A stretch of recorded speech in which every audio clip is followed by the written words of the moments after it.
Assalamualaikum warahmatullahi wabarakatuh. Anak-anak, sebelum kita mulai, mari kita berdoa terlebih dahulu, yaitu dengan membacakan salawat syifa.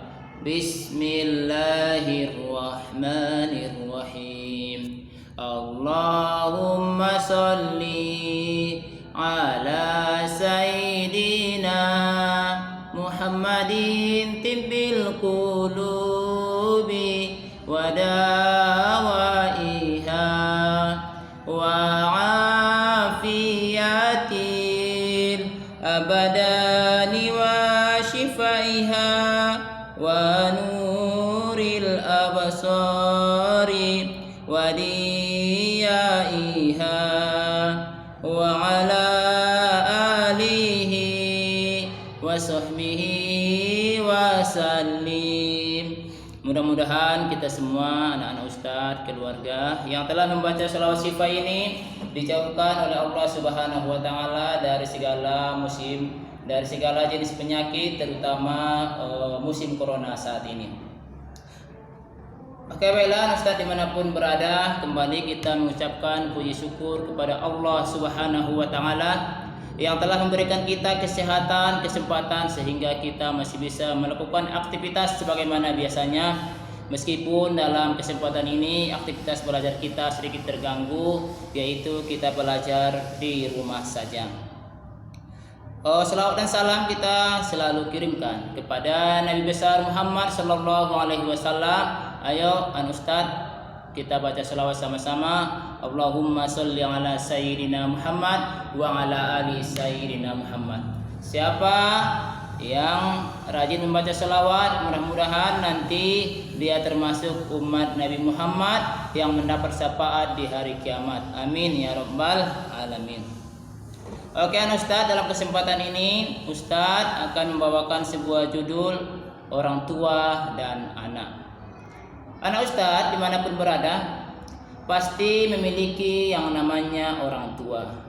Orang tua itu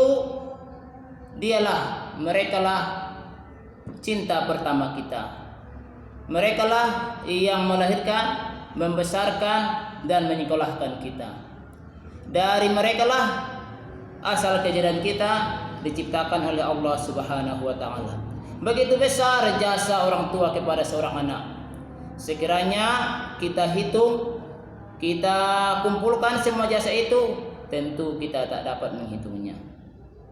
Kalau jalan itu tak bisa kita ukur. Kira-kira begitulah kasih sayang orang tua kepada anak, tidak bisa kita ukur. Nah, dari itu, sebagai anak yang soleh, cerdas, mandiri, harus menghormati, menghargai dan berbakti kepada orang tua. Bagaimana caranya? Cara berbakti kepada kedua orang tua ialah dengan melakukan segala yang disuruhnya dengan baik.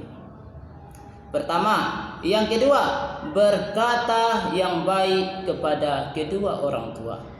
Jangan sampai ada anak ustadz yang sudah sebulan lebih berada di rumah mengatakan kata-kata kotor kepada orang tua. Jangan sampai ada anak ustadz yang sudah dibesarkan oleh orang tua melakukan perbuatan keji kepada orang tua. Karena kemurkaan, kemarahan orang tua itu menjadi kemarahan Allah.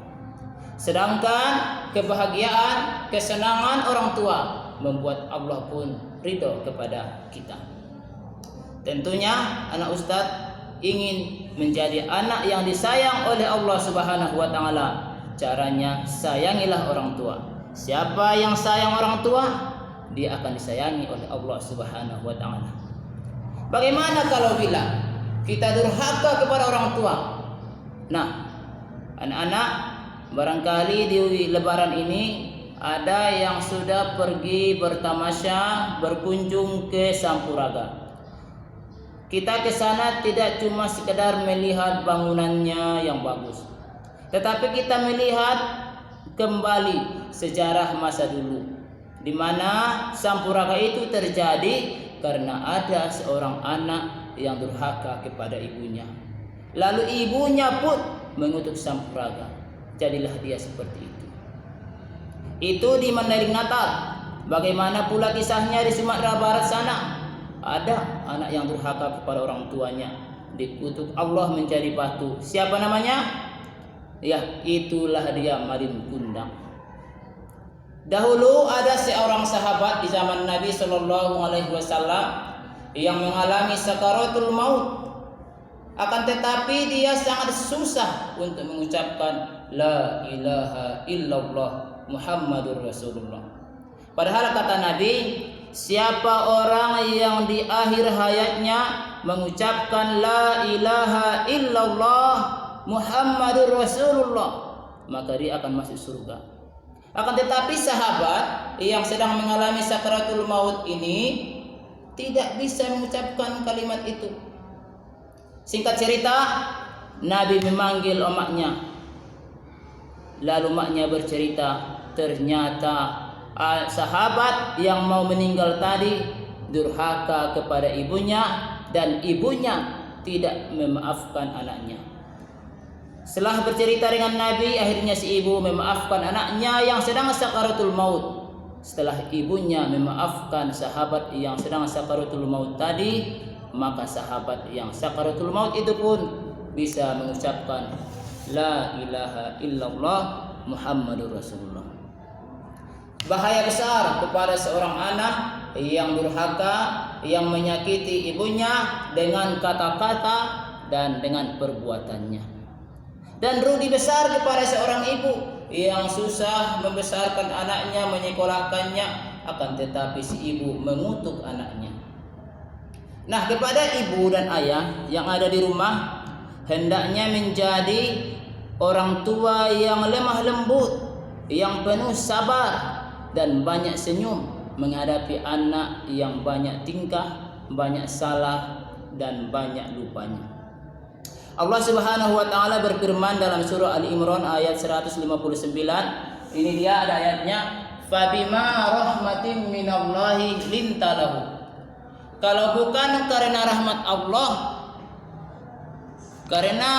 Allah, maka lembutlah hatimu. Di ayat berikutnya ada sambungannya, kalau sekiranya kamu berhati keras dan berkata kasar, maka orang-orang akan berpaling darimu. Ini ceritanya dulu waktu Nabi berceramah, berdakwah. Kalau sekiranya Nabi itu berdakwah dengan keras, tentu orang-orang jahiliyah pada masa itu tidak mau mengikuti Nabi. Nah, begitu jugalah kepada orang tua. Apabila orang tua mendidik anak dengan kejam, dengan kasar, maka anak akan menjauhi orang tua. Orang tua yang jarang senyum, yang susah berkata lemah lembut, tidak mau memaafkan anak, tidak mau mengucapkan istighfar ketika anaknya salah, maka orang tua itu akan dibenci oleh anak. Lalu bagaimanakah caranya supaya anak lebih cinta kepada orang tua, lebih suka bermain dengan orang tua daripada bermain dengan gadgetnya, dengan HP-nya? Yaitu orang tua harus banyak tersenyum harus banyak tersenyum bersama anak-anaknya. Apabila anak melakukan kesalahan, maka ucapkanlah astagfirullah, supaya kesalahan itu, kebencian itu hilang dari hati. Apabila anak melakukan salah lagi, maafkan anak, karena anak itu adalah manusia dan setiap manusia melakukan kesalahan. Nah, bagaimana kalau sekiranya ada anak yang melakukan kesalahan terus-menerus dan ingin kita ubah? Ada salah satu cara yang disebut dengan hipnoslip Islami. Nanti bapak ibu di rumah yang ingin anaknya menjadi rajin belajar atau ingin lebih menghormati orang tua, berkata lemah lembut dan tidak suka lagi main HP, ibu bacakan atau ayah bacakan surah Toha ayat 1 sampai 7 di telinga sebelah kanan, lalu dipanggil namanya. Panggil namanya bersama nama ayahnya, sebutkan hari ini dan seterusnya kamu anak yang rajin belajar. Ibu lakukan itu selama kurang lebih 2 minggu. Insya Allah dia akan menjadi anak yang rajin belajar. Baiklah Ustaz dimanapun Anda berada, mudah-mudahan apa yang saya sampaikan ini berguna kepada anak Ustaz semuanya dan kepada orang tua, anak ustadz mudah-mudahan dalam keadaan sehat, dalam keadaan lindungan Allah Subhanahu wa taala, dan kita panjang umur supaya terus bisa belajar dan beribadah kepada Allah Subhanahu wa taala. Kalau ada kesalahan Ustaz mohon dimaafkan, kepada Allah Ustaz mohon ampun. Barakallahu li wa lakum fil Qur'anil azim wa nafa'ani wa iyyakum bima fihi minal ayati wa zikril hakim wa taqabbala minni wa minkum tilawatah innahu huwal ghafurur rahim. Assalamualaikum warahmatullahi wabarakatuh.